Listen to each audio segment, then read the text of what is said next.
Se você quiser depois uma oração, se você quiser que nós oremos por alguma enfermidade, por alguma tiver um encontro com Cristo, se você, ou qualquer coisa, você pode pedir aí através das Facebook, nós estamos aí no Instagram, você pode pedir aí a sua oração pelas redes sociais, se você tiver o WhatsApp da igreja, né, outros pastores, você pode também, você nesse momento também. Mas vamos lá, eu quero conversar um pouco com você sobre um assunto importantíssimo, volta teus olhos para Deus. Volta os teus olhos para Deus.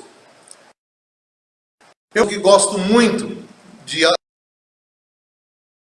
Eu aprendi sobre isso, né, com um amigo, com o pastor Vili, um psicanalista, e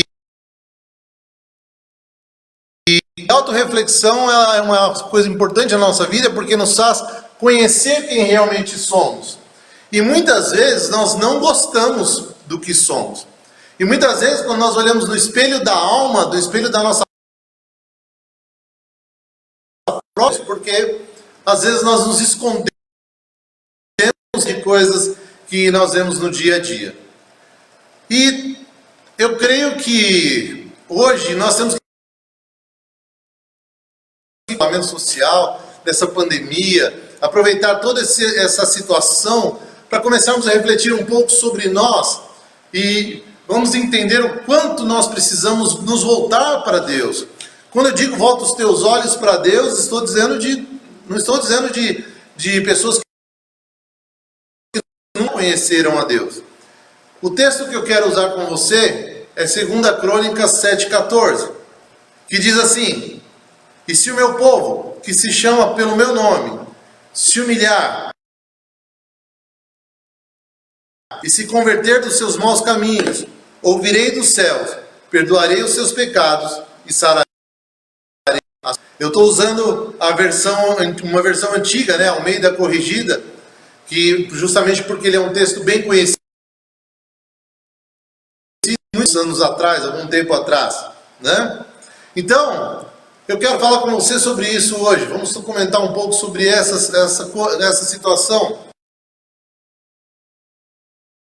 No modo geral, ela tem esperança, os pastores, eles têm esperanças, e a igreja, de que esse tempo vai nos trazer um reavivamento, vai nos trazer algo novo, vai nos trazer algo diferente.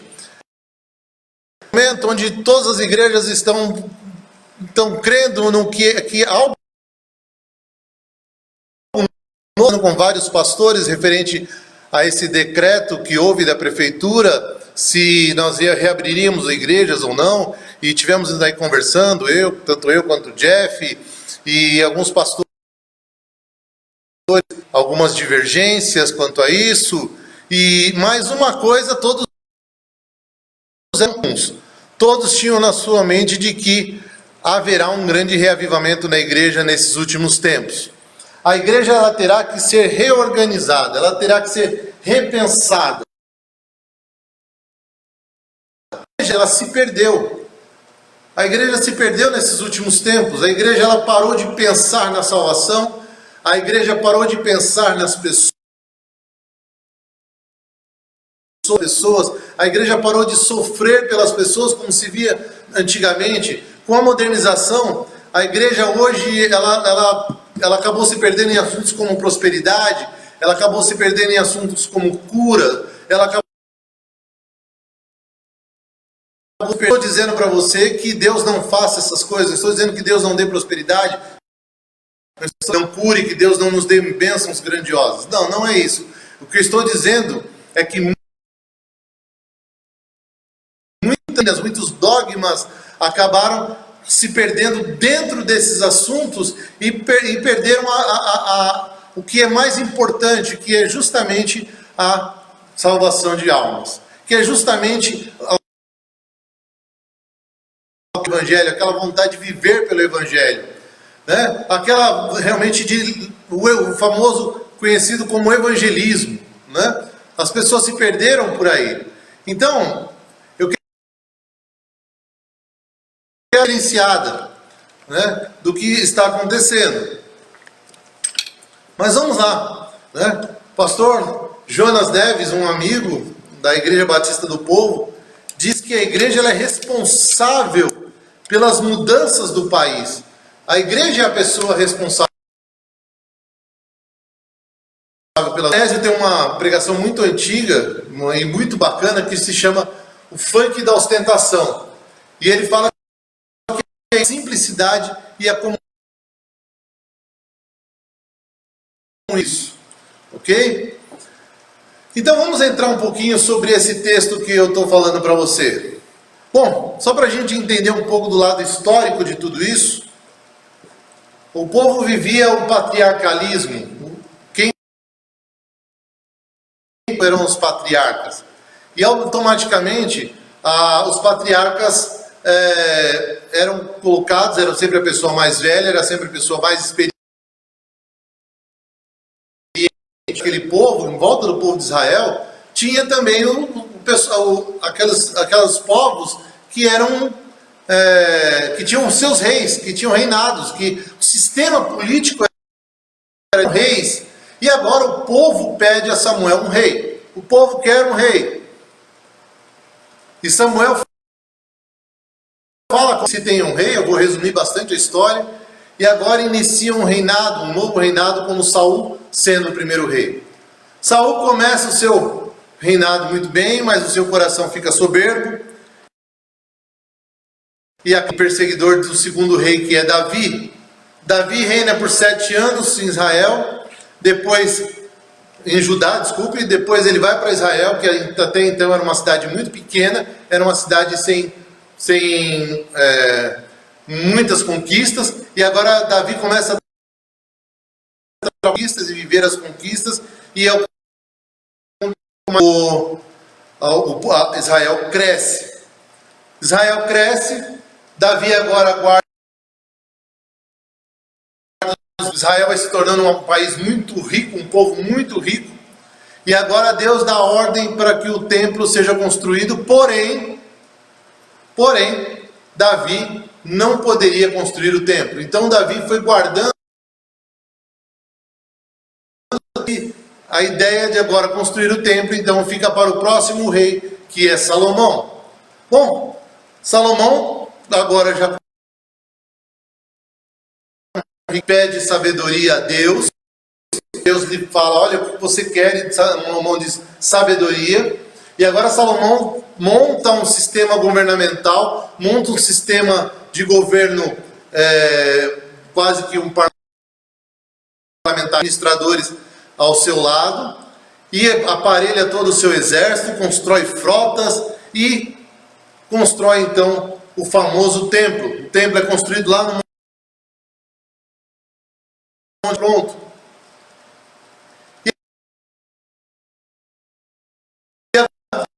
22.000 sacrifícios de bois, 120.000 sacrifícios de ovelhas, a oração de Salomão, e o fogo do céu consome o holocausto, e é como um símbolo de aprovação, e toda a gordura. Nada disso se importa. Deus, o que se importava era de verdade um avivamento genuíno. Tudo isso foi ostentando uma crise econômica, uma crise social muito grande no meio do povo. Mais para frente, se você for entender a história, agora alguém diz aos filhos de Salomão, fala, olha, o seu pai tem uma carga muito pesada, você precisa nos aliviar essa carga, porque Salomão, diante de toda a sua ostentação, criou agora uma crise social e uma crise econômica. A Salomão é justamente no texto que nós lemos, é que Salomão, não me importa a ostentação desse templo, não me importa o tamanho desse templo, não importa a festa que fizeram para esse templo, o que me importa é... E eu quero trazer isso para você nos dias de hoje. Nós estamos vivendo épocas em que parece que a terra se tornou desértica, árida. Vivemos uma época de crise financeira, uma época de crise política. Estamos vivendo um momento em que as igrejas estão preocupadas em manter as suas necessidades internas, em que as igrejas estamos tão preocupados com a igreja que hoje está preocupada em manter a sua ostentação, os seus líderes em Jesus. Hoje vemos, nesses dias de crise social, nesse momento de isolamento social, vemos tantas pessoas falando de Deus, e Deus vai mudar, e Deus vai passar. Mas as pessoas se reconhecem como pecadoras, mas não deixam o seu pecado. E de sarar a nossa terra, a responsabilidade de fazer com que a terra seja sarada da corrupção, de sarar a terra da violência, de sarar a terra da miséria, de sarar a terra da cristandade é nossa. Nós somos os únicos que nem o inferno pode nos vencer, porque somos os únicos. E a igreja necessita hoje desse avivamento, desse despertar, necessita hoje desse algo novo, dessa de voltar a chorar. A igreja hoje voltar a buscar uma nova terra. E eu quero agora então falar um pouquinho sobre isso, sobre o reavivamento. Então começa dizendo assim, o texto começa dizendo, se a identidade, se o meu povo, que se chama pelo meu nome, isso é identidade. Quem é esse povo? Esse povo, quem é que faz parte? A primeira coisa que a gente tem que entender para um reavivamento é: você pertence? Qual é a sua identidade? A quem você pertence de verdade? Aonde você está vivendo? Aquele povo separado, ou talvez você não sabe ainda para onde está vivendo, você está vivendo aquela mornidão.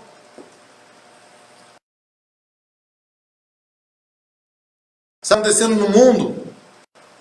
Então você pertence a esse mundo. Paulo deixa bem claro que nós não devemos nos conformar com esse mundo, mas viver a palavra de Deus, a boa, perfeita e agradável vontade de Deus. É a igreja, a noiva de Cristo. E você pertence a essa igreja? Você pertence a essa noiva de Cristo? Você pertence a essas pessoas? A quem você pertence? Então, nós temos que pensar nisso, Temos que pensar nessa noiva, temos que pensar na identidade. A que povo você pertence? A quem você realmente está pertencendo? A quem você está esse povo na sua vida? Quem é você, povo? Você faz parte desse povo escolhido? Vamos pensar no reavivamento, sobre a nossa identidade, quem realmente nós somos. E aí o texto continua dizendo: se o meu povo se humilhar, o poder de alguém, ou seja, ser quebrado eu. Hoje nós estamos vivendo a época do individualismo. Como eu disse no início, a gente não chora mais por ninguém, a gente não clama mais por ninguém, a gente está pensando somente no que é nosso. Nós não nos humilhamos, nós não nos colocamos na presença de Deus, e o nosso eu toma conta, o nosso egocentrismo toma conta. E se humilhar, meu amado, não é ser uma pessoa caridosa, se humilhar não é ser uma pessoa pobre, não, se humilhar é ser uma pessoa que está em Deus, é aquele que está vivendo realmente aquilo que Deus colocou na sua vida. 1 Pedro diz assim: portanto, humilhem-se debaixo da poderosa mão de Deus, para que Ele os exalte no tempo devido. Será que está acontecendo com você hoje? Será que isso acontece dentro de você? Você está vivendo isso? Se o meu povo, que se chama pelo meu nome, se humilhar, nós temos nos humilhado na presença de colocado a nossa vida na presença de Deus, nós temos realmente nos colocado diante de Deus ali, a aceitar de Deus às vezes contradiga a nossa, seja diferente da nossa. Nós estamos aceitando essa vontade de Deus para nós estamos aceitando essa vontade de Deus em nós. Se esse meu povo orar significa meditar, falar com Deus, né? Eu não vou entrar aqui no mérito de... Mas muitas vezes, para muita gente, a oração não passa de uma tradição cristã, não passa de uma tradição que nós vemos no dia a dia. Afinal de contas, eu tenho que orar todos os dias. Eu aprendi lá na escola de orar antes das refeições. Eu aprendi lá na escola. Não é isso. Eu estou dizendo para você, o tempo que você é moldado por Deus. A oração, gente, é um momento de quebrantamento, né? É um momento de quebrantamento. A oração que Deus quer é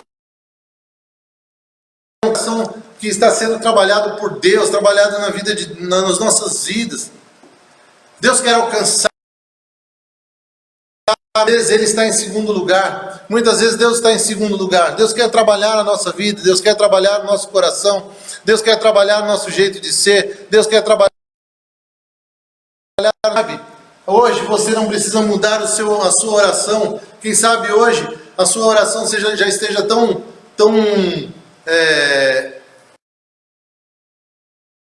fraca, tão simples, porque você já se tornou isso como uma rotina. Não, a oração é muito mais do que isso, é ter uma intimidade. O reavivamento requer isso. É realmente de estar com Deus, de viver esse momento com Deus. Se o meu povo buscar essa hebraica chamada bakash, que significa procurar o que está perdido. Olha que interessante. Perdido. Fala a verdade. Quantas vezes Deus está perdido dentro de nós? Quantas vezes nós estamos perdidos dentro de Deus? Orar é uma coisa. Busca frenética, né? É ter vontade de estar com Ele diuturnamente, todo momento. Estar com Ele a todos mais do que a gente pode pensar, né? É muito mais, é buscar a Deus por quem Ele é. Nós estamos buscando a Deus, hoje as pessoas têm buscado a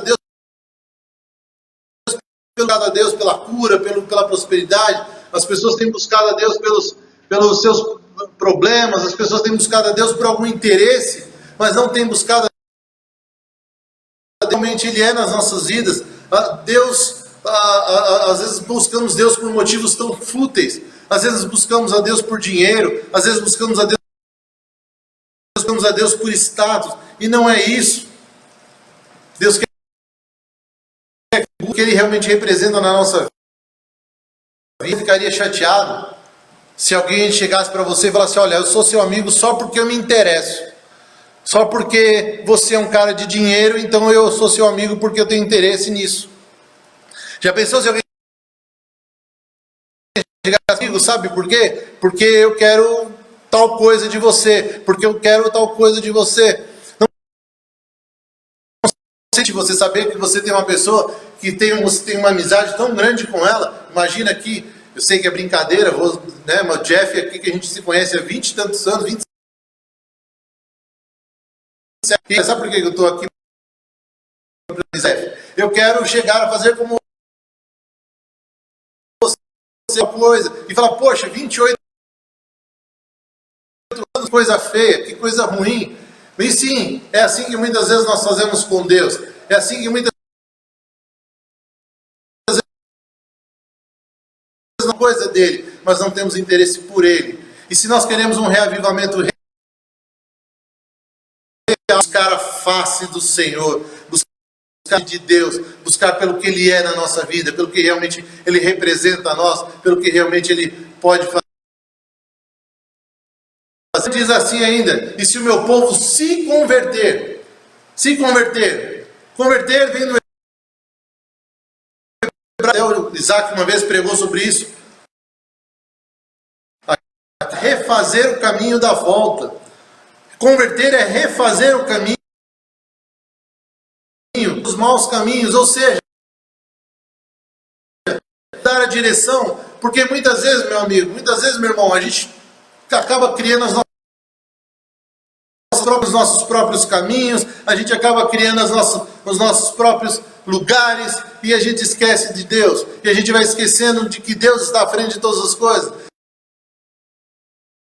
Deus no trabalho, Deus está à frente da nossa empresa, Deus está à frente de todas as coisas, e nós vamos criando os nossos próprios caminhos,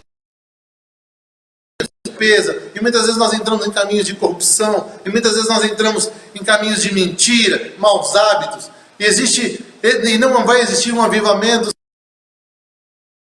se nós não buscarmos a Deus, se nós não realmente não nos converter todos os dias procurar saber aquele caminho, que não soubermos o que Deus quer fazer com as nossas vidas.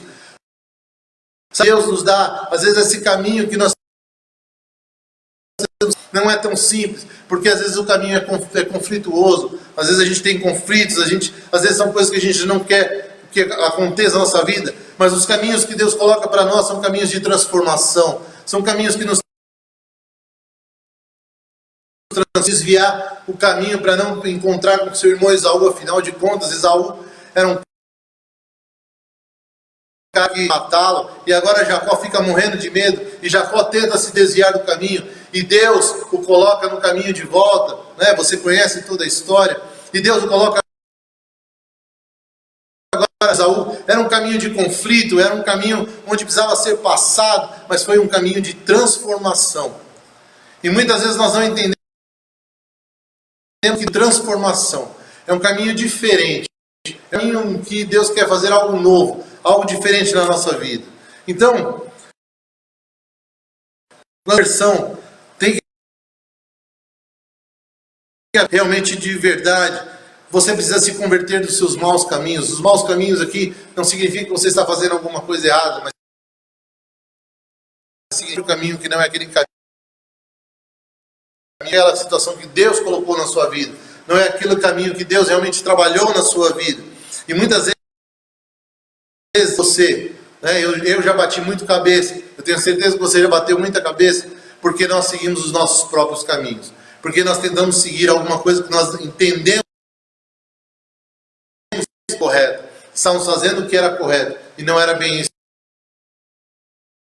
que Deus. O que mais me importa, Salomão, não é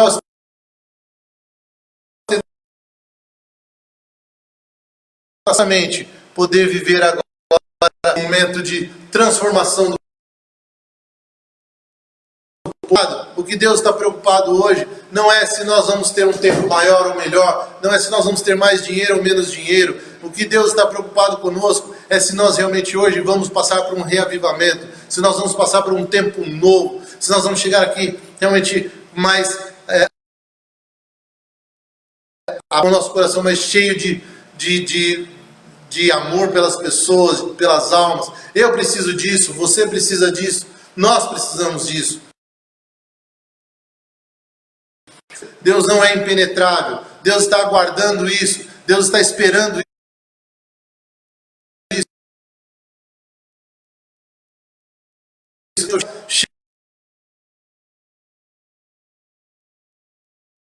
Chega impenetrável para aqueles que buscam, porque você não busca Ele hoje, porque você não diz depois, eu perdoarei os seus pecados. Não há pecado que Deus não possa trabalhar, não há pecados no meio da nação que Deus não possa deixar de lado. O problema é que muitas vezes nós estamos tão preocupados com os achismos, em defender a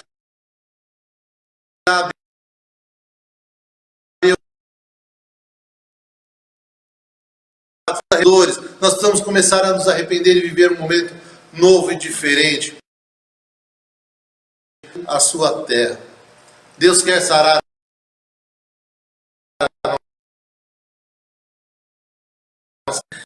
dentro de nós.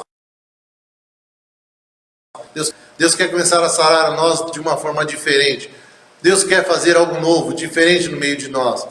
Então, eu te convido hoje a repensar igreja precisa de um reavivamento. Nós precisamos de um reavivamento. Nós estamos em um novo momento diante de Deus agora. Eu e você precisamos viver essa vida maravilhosa que Deus faz. Eu preciso orar mais. Eu preciso, e você também precisa, e nós também precisamos.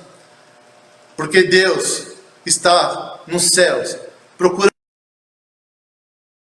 aquela oração, aquela busca, aquele derramar do coração, aquele arrependimento verdadeiro, aquela conversão dos maus caminhos. Deus está na minha vida, na vida da igreja, na vida da igreja do mundo, não só na igreja local, mas como na igreja mundial, todo mundo querendo fazer uma coisa nova. E eu e você somos responsáveis para